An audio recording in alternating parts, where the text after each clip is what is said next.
Yang pertama, sebelum beribadah pastikan kalian sudah sarapan dan mandi ya, jadi kita sudah segar dan bisa fokus beribadah. Yang kedua, anak-anak dipersilakan untuk menggunakan seragam yang nyaman dan rapi. Yang ketiga, silakan memilih ruangan yang tenang. Dan yang terakhir, persiapkan hati dan pikiran kita untuk masuk dalam ibadah. Nah, anak-anak, selamat memasuki ibadah. Tuhan Yesus memberkati. Baiklah anak-anak, kita akan memulai ibadah kita pada hari ini. Dan kita hentikan sejenak aktivitas kita dan fokus dalam ibadah pada hari ini. Marilah kita bersaat hening sejenak.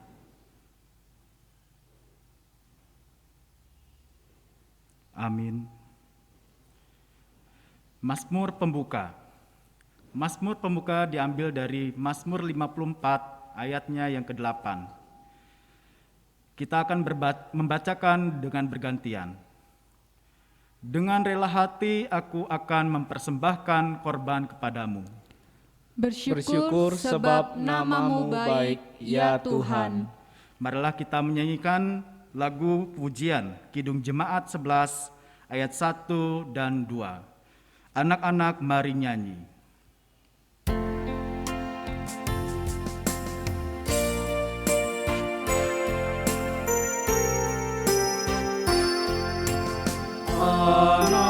Anak-anak mari nyanyi, riang dan gembiralah.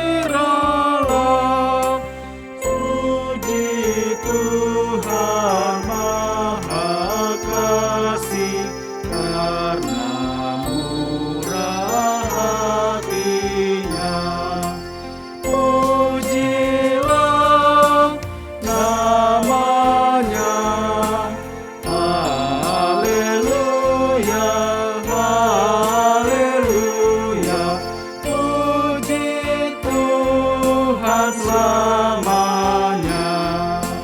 Bait yang kedua.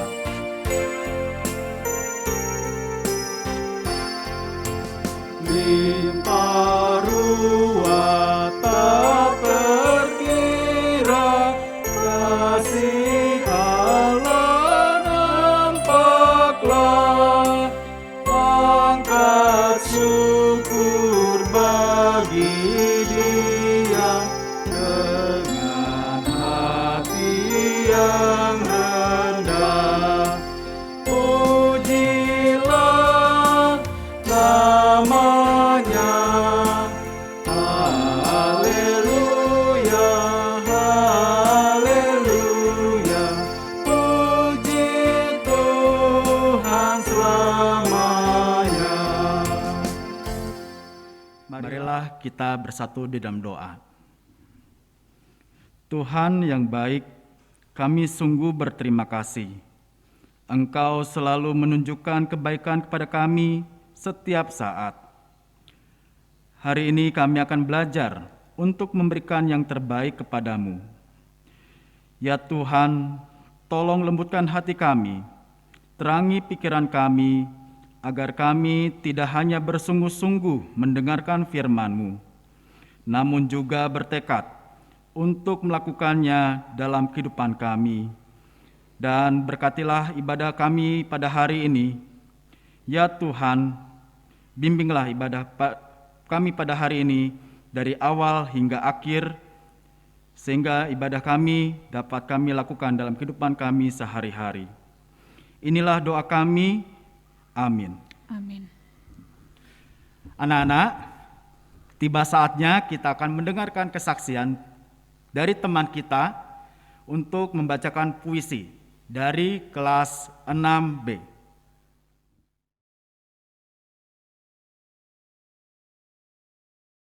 For me, my Lord and my Savior, you died for me.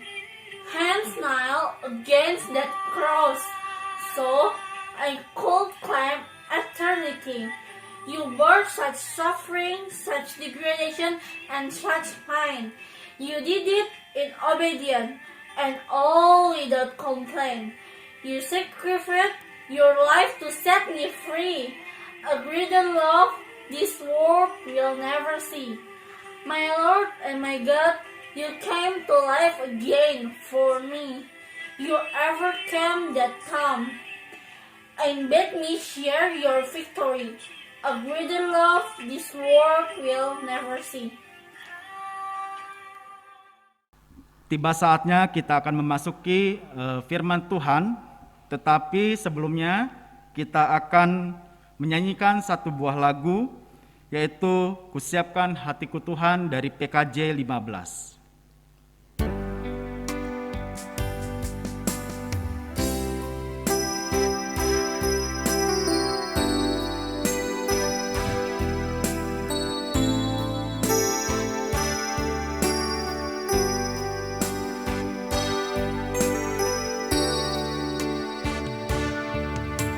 Siapkan hatiku Tuhan menyambut firman-Mu saat ini. Aku sujud menyembah Engkau dalam hadirat-Mu saat ini. Curahkanlah pengurapan-Mu kepada umat-Mu saat ini. Ku siapkan hatiku Tuhan mendengar firman-Mu. Firman-Mu tiada berubah.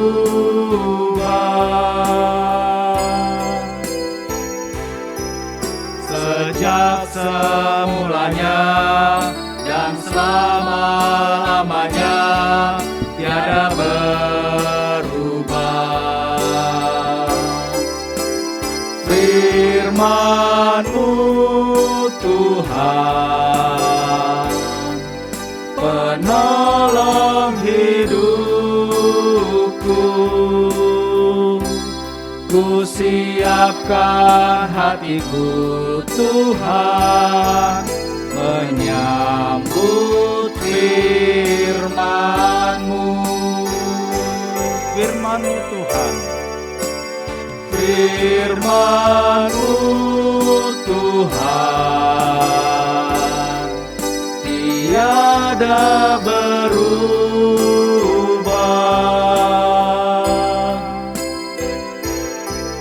Sejak semulanya dan selama-lamanya tiada berubah. Firman-Mu Tuhan, penolong hidupku. Ku siapkan hatiku Tuhan menyambut firman-Mu. Saya mempersilakan kepada Bapak Joko Gitoyo Tarigan SSI selaku Kepala Sekolah untuk membawakan firman Tuhan pada hari ini. Halo anak-anak, selamat pagi. Semoga semua dalam keadaan yang sehat ya. Pagi ini kita akan mendengarkan firman Tuhan. Sebelumnya Pak Joko mengajak kita semua untuk berdoa ya. Mari kita lipat tangan, tundukkan kepala dan berdoa. Bapa kami yang bertahta di dalam kerajaan surga, kami mengucap syukur karena pagi hari ini Tuhan telah memimpin kami di dalam kebaktian ini, sehingga sampai saat ini kami tetap mengikutinya dengan keadaan yang baik. Tuhan, kami ingin mendengarkan firman-Mu, berbicaralah kepada kami agar kami semuanya siap untuk mendengarkan firman-Mu. Di dalam nama Tuhan Yesus kami berdoa. Amin. Ya, anak-anak, hari ini tema untuk firman Tuhan kita adalah pemberian yang terbaik bagi Tuhan. Ayatnya terambil dari 1 Raja-Raja pasal yang kelima ayat 1 sampai pasal 6 ayat yang ke-38. Ya, cukup panjang, tapi kita akan membaca hanya beberapa bagian saja. Nah, di dalam pembacaan kita dikisahkan tentang seorang raja yang akan membangun bait suci bagi Allah. Siapa anak-anak namanya? Ya, namanya adalah Raja Salomo. Jadi Raja Salomo ini merupakan anak dari Raja Daud. Jadi di masa tuanya Raja Daud berpesan kepada Salomo untuk terus mengikuti jalan Tuhan. Tidak boleh menyimpang ke kiri dan ke kanan. Dan kemudian salah satu warisan yang diberikan oleh Raja Daud adalah pembangunan bait suci.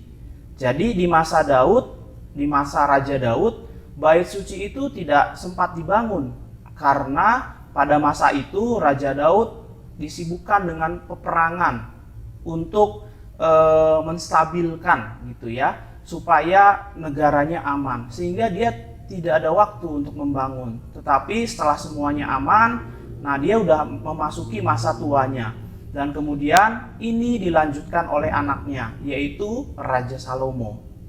Nah, di ayat yang pertama, di pasal yang kelima dikatakan bahwa Hiram, Raja Tirus, mengutus pegawai-pegawainya kepada Salomo, ya, karena didengarnya bahwa Salomo telah diurapi menjadi raja menggantikan ayahnya, sebab Hiram senantiasa bersahabat dengan Daud. Jadi Raja Tirus ini yang bernama Raja Hiram ini merupakan sahabat dari Raja Daud. Lalu ketika diketahui bahwa Raja Salomo menggantikan ayahnya Raja Daud untuk naik tahta, maka Raja Hiram ini mengutus pegawai-pegawainya. Lalu Raja Salomo mengatakan kepada utusan-utusan Raja Tirus tersebut, ya, katanya begini di ayat yang ketiga, engkau tahu bahwa Daud ayahku tidak dapat mendirikan sebuah rumah bagi nama Tuhan, oleh karena musuh-musuhnya memerangi dia dari segala jurusan, sampai Tuhan menyerahkan mereka ke bawah telapak kakinya.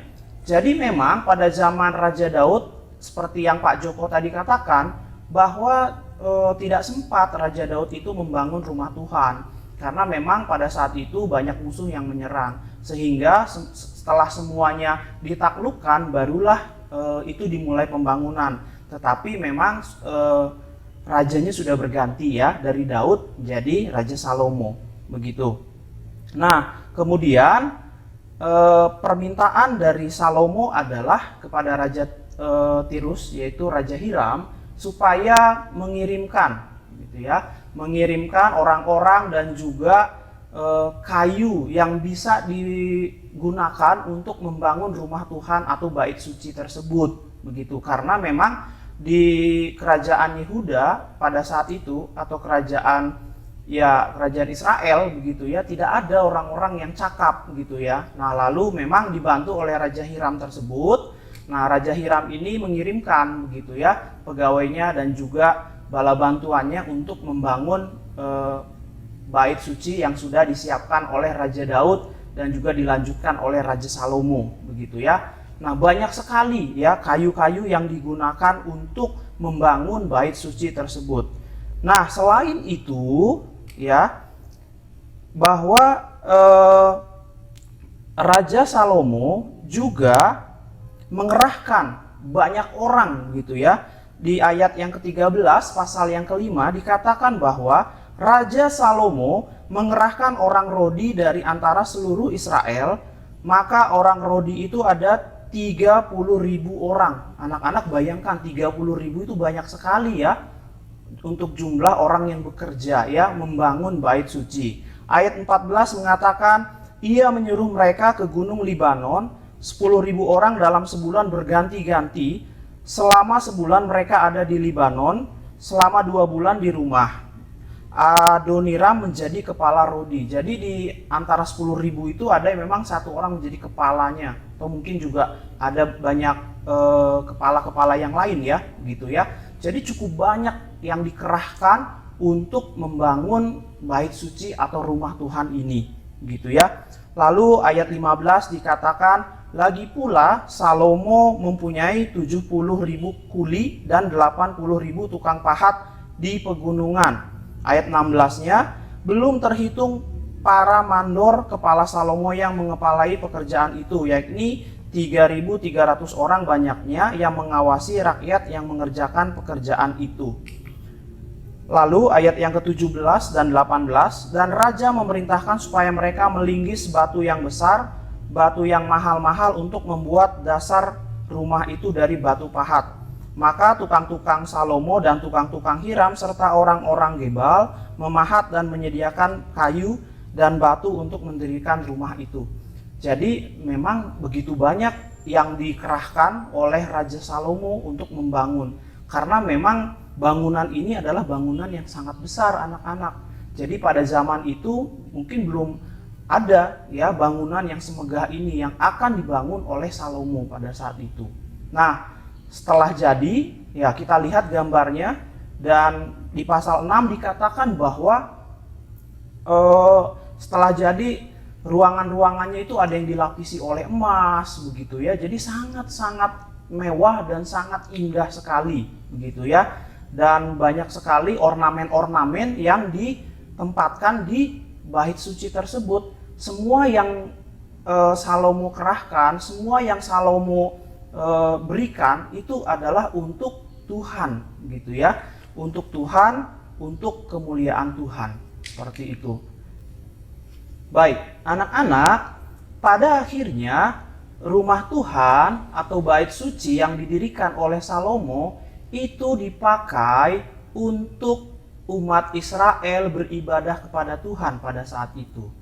Jadi, rumah itu sendiri selain dipersembahkan kepada Tuhan sebagai persembahan yang terbaik, tetapi juga untuk memberkati orang, ya, dipakai oleh umat Israel dari semua di kerajaan Israel tersebut supaya mereka beribadah kepada Tuhan.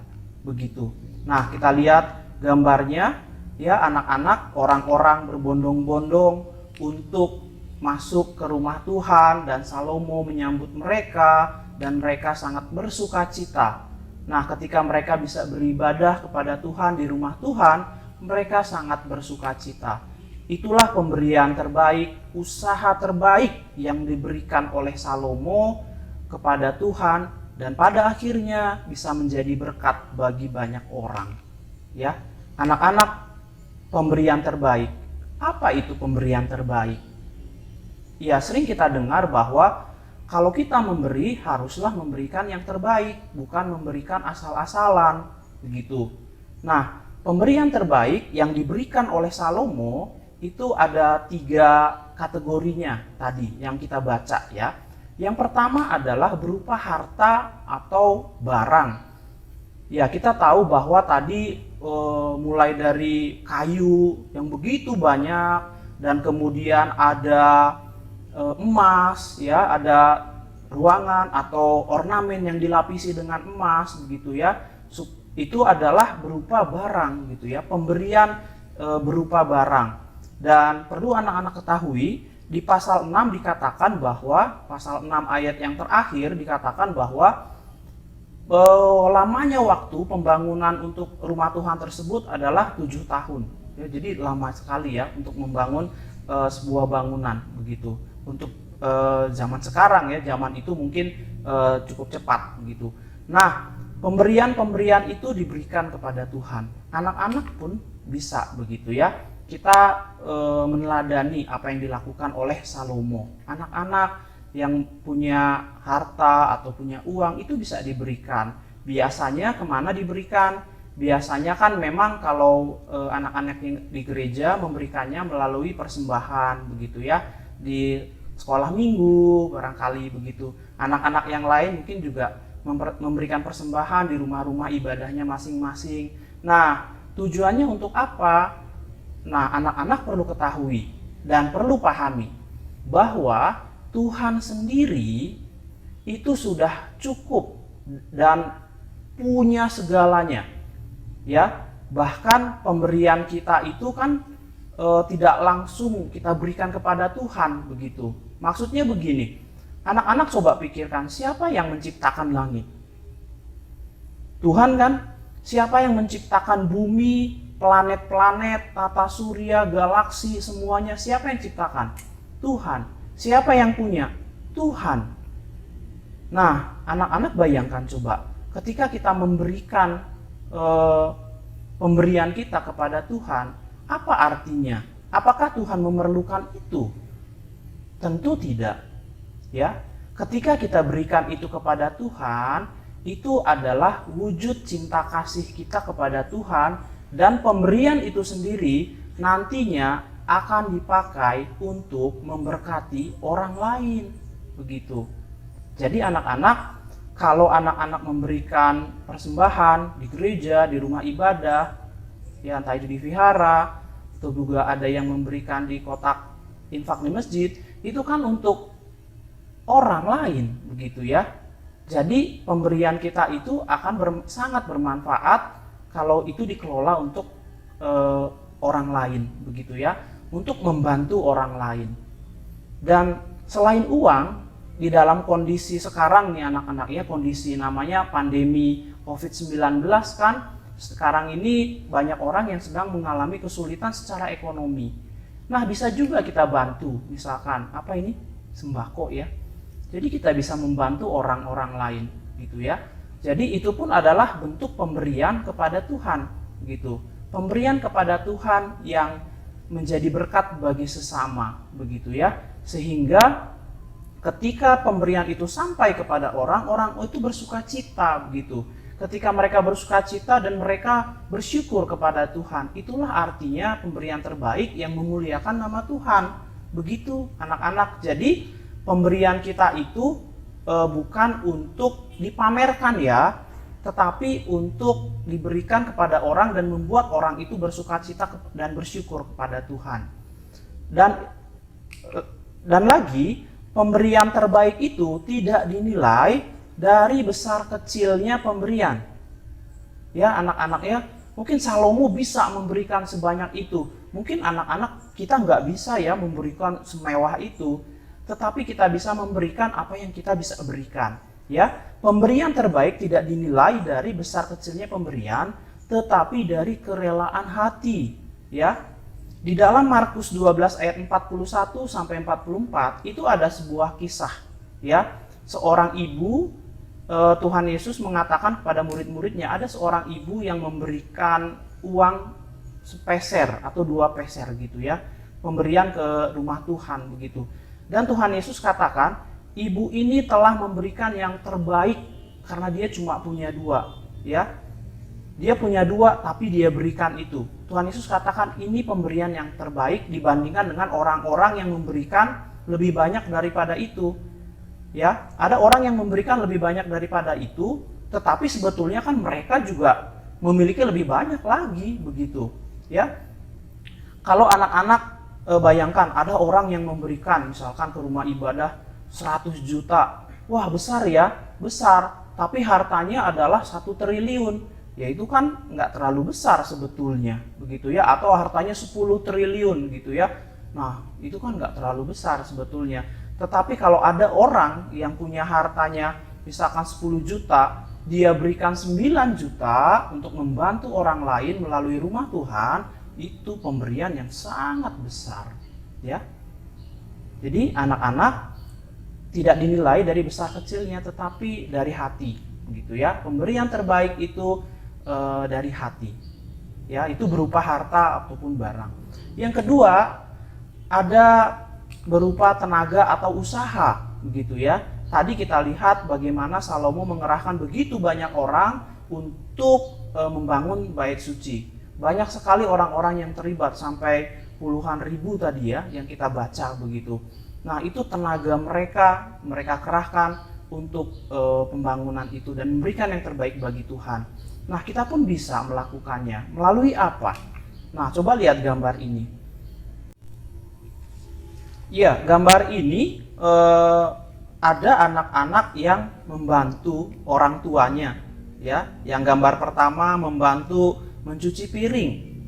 Yang kedua, membantu membereskan rumah, begitu ya. Jadi anak-anak, pemberian terbaik kita juga bisa memberikan melalui tenaga ketika kita membantu orang yang ada di sekitar kita. Terutama nih ya, membantu orang tua. Jadi ketika anak-anak membantu orang tua senang tidak? Senang. Kalau orang tua senang, orang tua kita senang, orang tua kita pasti akan bersyukur kepada Tuhan, begitu. Nah, itulah yang dikehendaki Tuhan, ya. Jadi pemberian terbaik kita bisa melakukan selain memberikan uang ataupun barang yang lain, tapi juga kita bisa memberikan tenaga kita, begitu ya. Karena firman Tuhan pun mengatakan di dalam Kolose 3 ayat 23, apapun juga yang kamu perbuat, perbuatlah dengan segenap hatimu seperti untuk Tuhan dan bukan untuk manusia, begitu. Jadi tenaga kita, usaha kita, kan anak-anak sehat semua kan, ya. Nah, puji Tuhan kalau sehat semua, nah bisa bantu orang tua, bisa bantu mama, bisa bantu papa, minimal di rumah merapikan, membantu, begitu. Itu pun bentuk pemberian kepada Tuhan, begitu ya.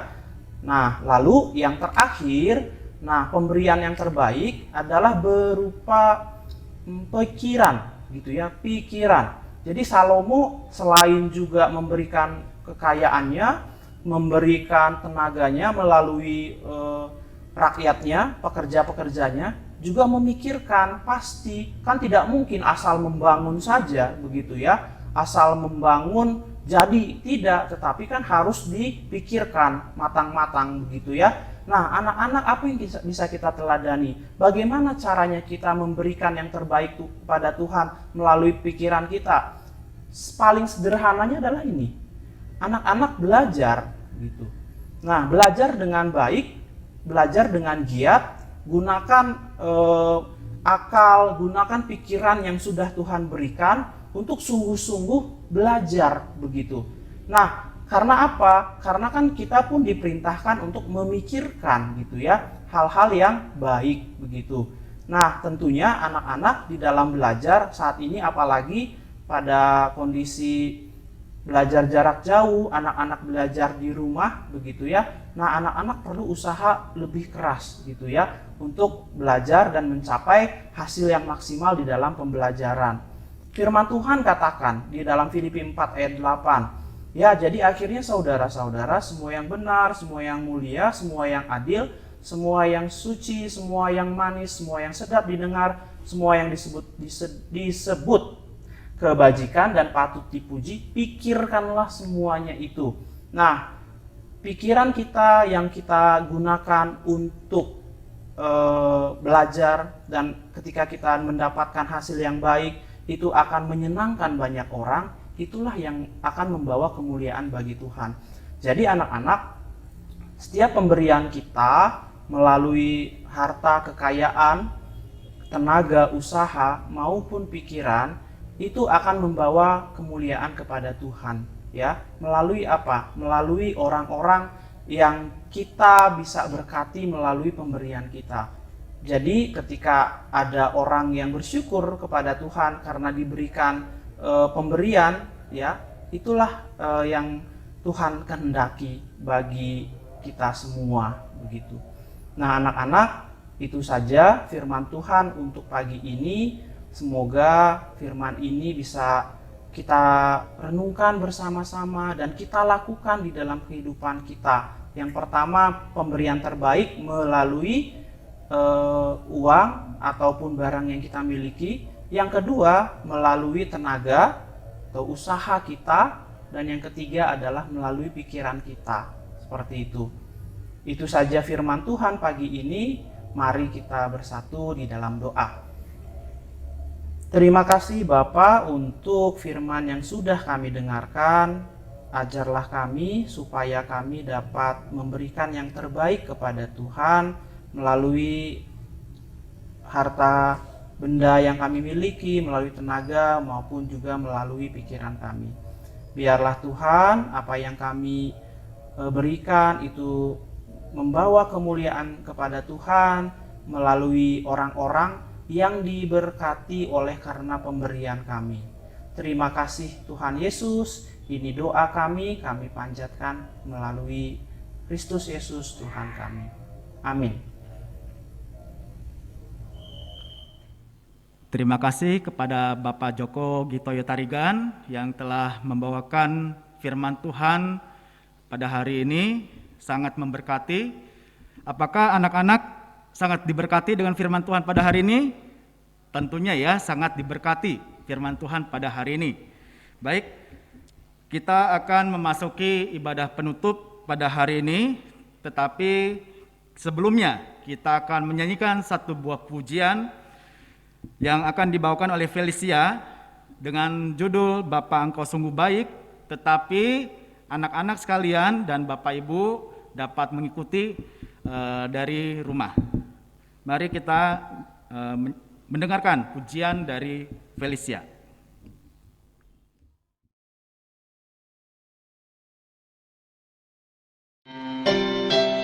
Shalom teman-teman, mari kita memuji Tuhan.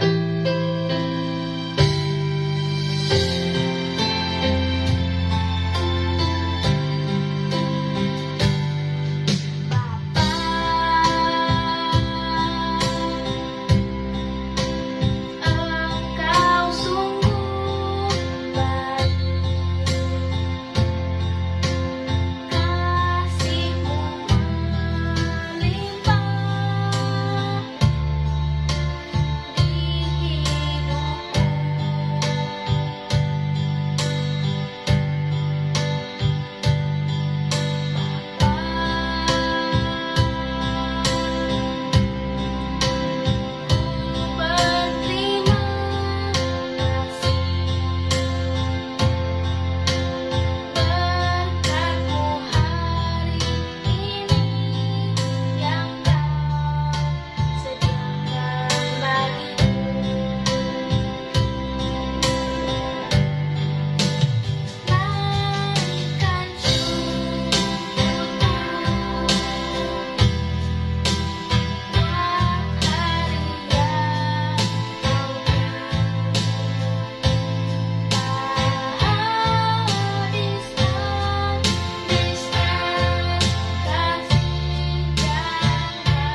Terima kasih kepada Felicia yang telah membawakan kesaksian pada hari ini.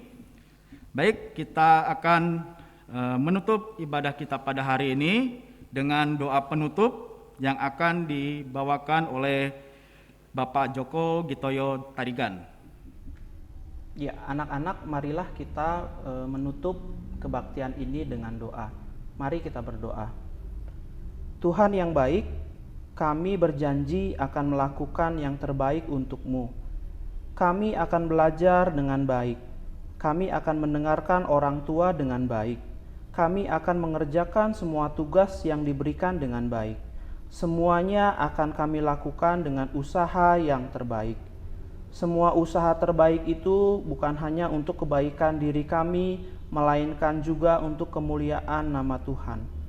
Ya Tuhan, begitupun saat kami akan menghadapi proses pembelajaran di minggu ini. Tuhan berikan kemampuan, kerajinan, dan kesabaran kepada kami, agar kami semua dapat melakukan usaha terbaik kami. Dan kami juga berdoa untuk kegiatan pembelajaran kami sehari ini, berkatilah agar berjalan dengan lancar setiap gadget yang digunakan, setiap jaringan internet yang digunakan supaya dapat membantu kami di dalam belajar.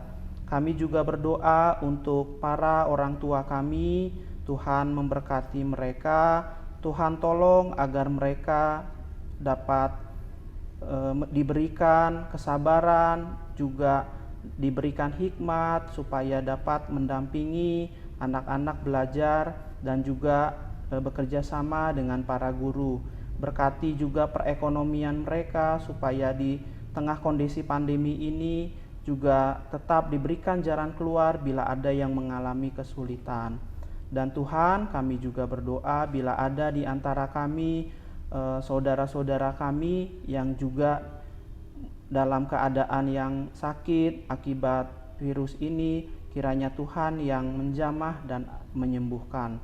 Terima kasih ya Tuhan, kami menutup ibadah ini di dalam nama Tuhan Yesus Kristus. Amin.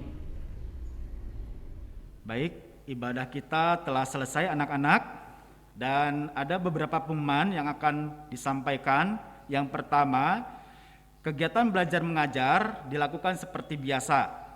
Dan yang terakhir adalah jangan lupa mengisi absen ibadah. Link absen akan disediakan di deskripsi YouTube, ya. Jadi anak-anak mengisi absen yang ada di deskripsi YouTube. Demikian ibadah kita pada hari ini. Sampai jumpa pada ibadah bulan berikutnya. God bless you all.